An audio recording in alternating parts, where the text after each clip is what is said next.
All right, David, we'll be watching this with you. It is certainly a big development there. Thank you so much for that report from Beijing.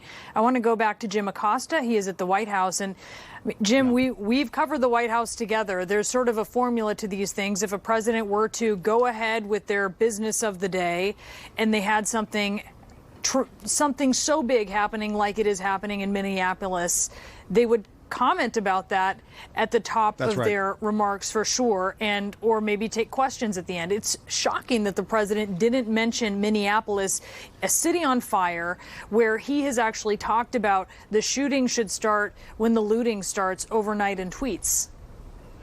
You're right, Brianna. It is shocking, but it's hard to be shocked anymore, quite honestly. We should point out the president was supposed to hold a news conference out here. I don't know if we want to show this empty rose garden because the reporters just cleared out of here.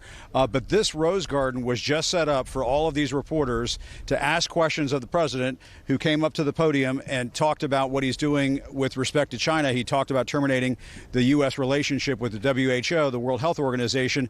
But you're right, Brianna. Typically at an event like this is a perfect opportunity for the president of the United States to comment on something of the magnitude of what we're seeing right now in Minneapolis, and he just completely punted on that.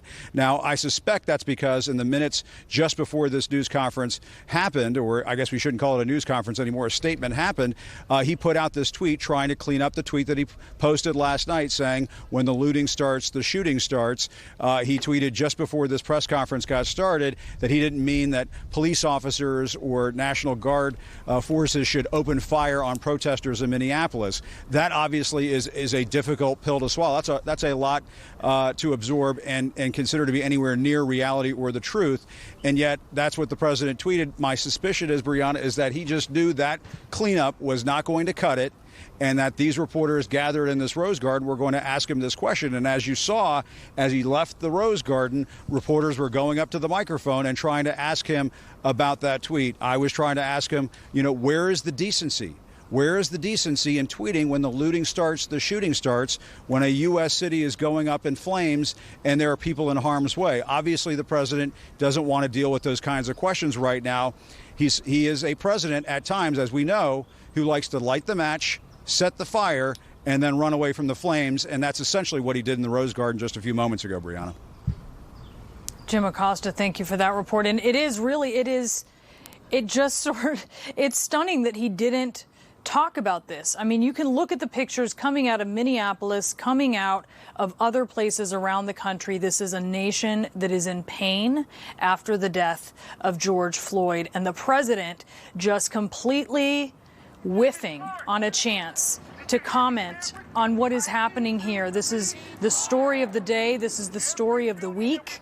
This is such an important moment as we see the pain here of this community looking for answers. We know that the Derek Chauvin, the officer, the MPD officer who had his knee on the neck of George Floyd, has been charged with third-degree murder. But overnight, the president tweeted.